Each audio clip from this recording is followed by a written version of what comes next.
to start by removing the wheel 21mm socket. Remove all 5 of your lug nuts.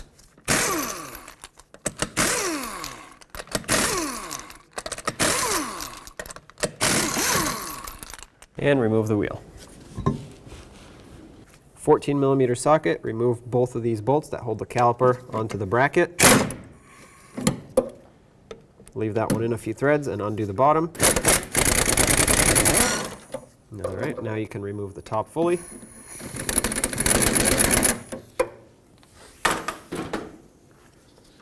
Unthread them, slide them out. These are also your slider pins, so set them aside, and remember that the top one that goes in here had this rubber piece. Now you can take a little pry bar and just pry the caliper right off. Set it aside safely so it's not putting any pressure on this brake hose. I like to just put it right up here on the knuckle right around the strut. It's perfect. Now remove your brake pads.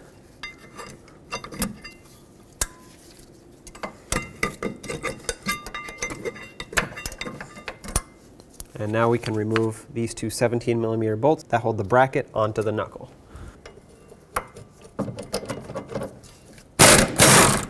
There's one. I'm going to leave this in just a few threads and remove the top one.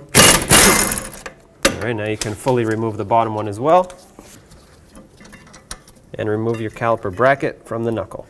Now remove your rotor. Sometimes it gets seized and stuck on here. If that's the case, just hammer in the middle of these studs and hopefully that breaks it free. Or you can use two 8x125 bolts and thread them into these holes, and that'll push the rotor off the hub. Whatever works for you. For me, it comes right off. The next thing I want to do is remove this axle nut. 30mm 12-point socket.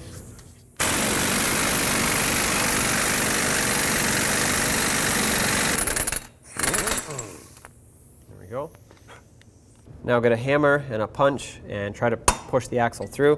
This one looks like it's not seized in there, so that's perfect. If it is seized, like I just said, use a hammer and a punch it through. You don't want to use a hammer right on the axle because you'll bend the threads and you'll have some trouble getting the axle nut back on.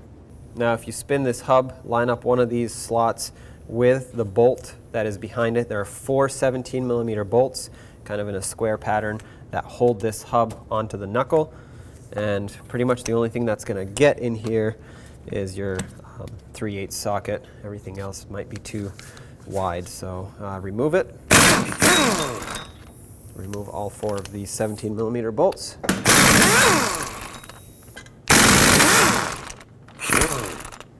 And last one up here. This one might be a little tricky just because you have to push this shoe out of the way to get your socket on. All right. Now I'm just going to use my hammer and hammer the wheel bearing from all different directions, and hopefully the vibration will break it free off the knuckle. Remember, once it does start coming off, you want to push this axle through so that it doesn't pull it out with the bearing. Okay, so for me the whole backing plate came off, so this is what I'm left with. At this point, this is the hub and needs to get out of this backing plate here. I'm just going to try and hold it and hammer it out. There you go.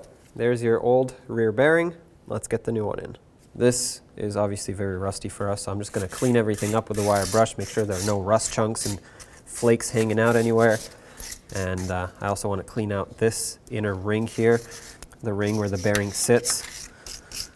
That way it can mount flush and it'll have no issue. Just take a wire brush and brush off the debris.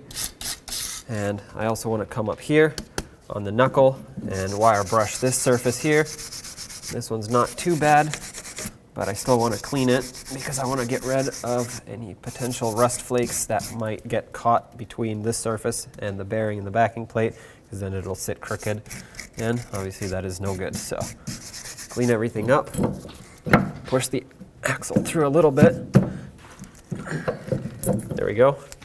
Push the axle through a little bit, and just keep in mind that flakes of rust get stuck down there, so I'm actually just going to get some compressed air and blow in there to remove them. Clean out these bolt holes, and then we'll get ready for installation.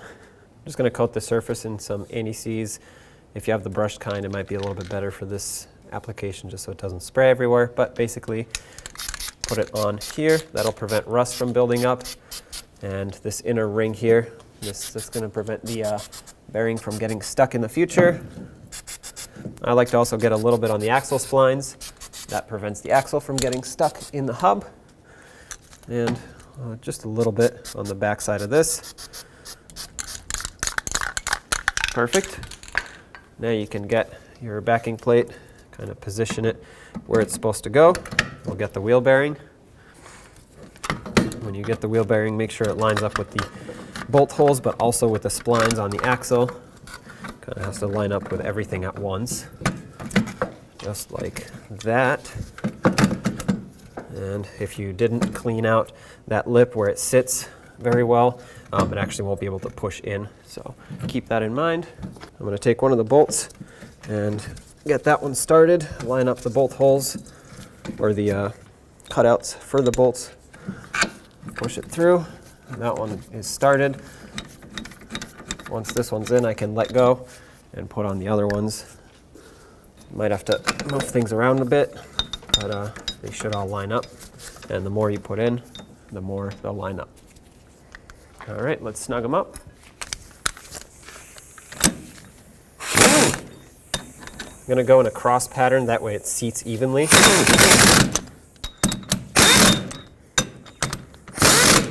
All right, now let's torque it. 59 foot-pounds for all 4 of these bolts. I'm going to go in a cross pattern for torquing it, again for the same reason. I want this thing to seat on the knuckle properly.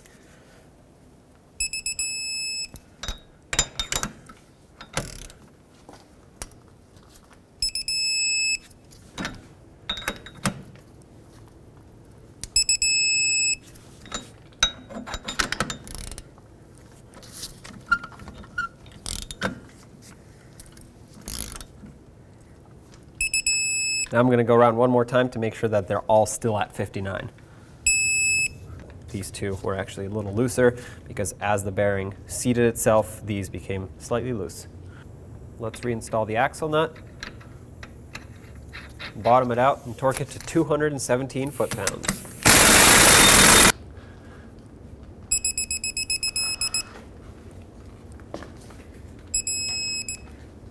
Okay. Now install the rotor the right way. Slide the caliper bracket on. Line it up with the bolt holes on the back. And start in your 2 17mm bolts. Start in the other one too. Let's bottom this out. Let's tighten these up, and then we'll torque them to 58 foot-pounds.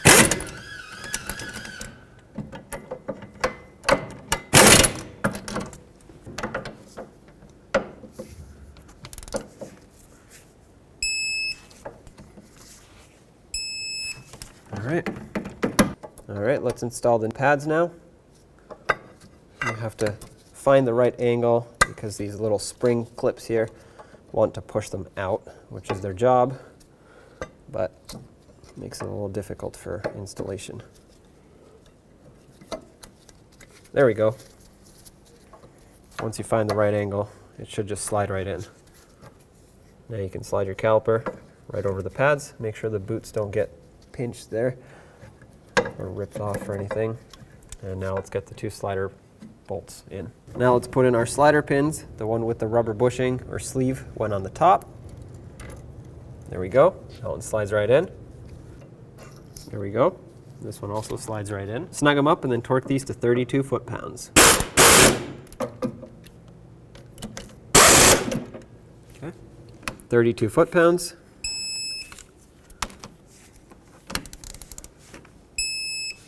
Perfect. Now let's get the wheel on.